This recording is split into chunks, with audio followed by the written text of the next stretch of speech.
Magandang araw sa inyo mga kapugi. Dahil sobrang napakainit na panahon ngayon, ay may nagpagawa ulit sa atin ng sombrero gamit ang dahon ng niyog. Ito ay followers at kaibigan na malapit sa aming lugar. Sipag at tiyaga lang ang puhunan, bonus na lang ang kapugian. Kung wala ka nito, ay lagi kang talo. Ngayong araw ay gagawa tayo ulit ng sombrero mga kapugi. At dito lang tayo kukuha ng dahon ng niyog malapit sa ating kubo. Mga alas 9 pala ito ng umaga. Pero kung napapansin nyo ay sobrang napakainit na. Kunting galaw ko pa lang dito at ako'y pinapawisan na. Bali 2 sanga ng dahon ng niyog ang ating kukunin dito. Dahil 5 yung gagawin natin sombrero mga kapugi.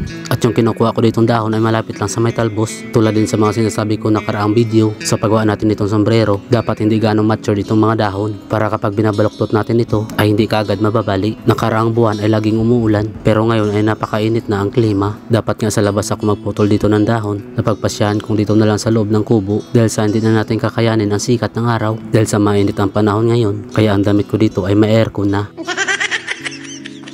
Bago pala ako gumagawa ng sombrero dito mga kapugi, ay kumukuha muna ako dito ng isang dahon at sinusukat ko sa aking ulo para matansya natin ang bilog na ating gagawin. At kung nakuha na natin ang sukat natin kailangan, ay dito na natin hahatiin sa dalawa. Dahil may sobra ito kaya inalis ko na. Maganda yung sakto sa ating ulo yung gagawin natin sombrero mga kapugi para hindi masayang yung ating pinaghirapan. Para makagawa tayo dito ng bilog ay pinapanipis natin itong kahoy ng niyog. Dapat bawat dulo ay pantay ang kapal niya mga kapugi para mapabilog natin ito ng maayos. At kung nakuha na yung tamang bilog nito ay dito na natin ito tatalian. At ang ginamit ko dito pantali ay ang straw lang mga kapugi. Kahit anong pantali ay pwede din mga kapugi. Ang importante ay makagawa lang tayo dito ng bilog dahil sa paulit-ulit lang yung gagawin natin. Kaya pinas forward ko na paggawa natin ng bilog at 5 yung ginawa ko dito mga kapugi dahil 5 yung pinapagawa sa akin ng sombrero. At sinimulan ko na din dito yung paghahabi ng mga dahon. Dandahan lang sa pagbabaluktot natin dito para hindi kagad mababali ang mga tingting nito. Maganda kasi ito gawing sombrero sa taginit mga kapugi dahil mapresko ito sa ulo. Maganda ito gamitin habang nagtatrabaho kayo sa initan. Ito nga yung lagi kong ginagamit dito sa taas ng bundok at kahit na mabilis na matuyo ito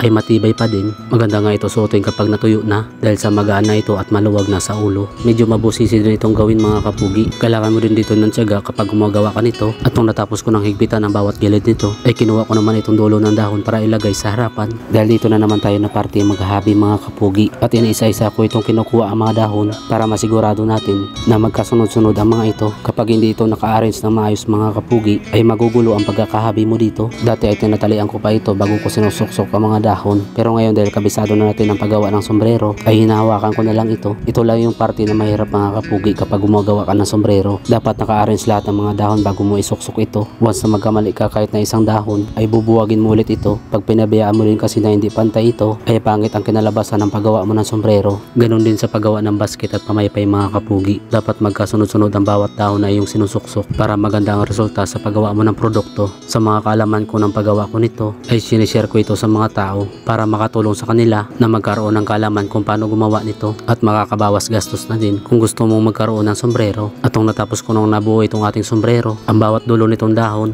ay sinuksok ko lang dito sa taas at nakagawa na ako dito ng isa mga kapugi at pinas forward ko na din ang paggawa ko sa iba dahil same procedure lang naman ang paggawa natin ng sombrero mga kapugi. Dahil hahaba itong ating video kapag isa-isa ko pa itong pinakita kung paano ko ito ginawa at nung kinahaponan ay dinala ko na kagad ito so nag-request na magpagawa. At shoutout na din pala kay Joanna Mel na nagpagawa sa atin ng sombrero mga kapugi at pa-follow na rin ang kanyang page. At kung nagustuhan nyo ang aking vlog mga kapugi, please follow, like and share naman itong aking page at pa-comment naman kung saan nakabot itong aking video. Sa mga nakabot sa dulo ng aking video, maraming salamat at God bless sa inyong lahat. Shoutout nga pala kay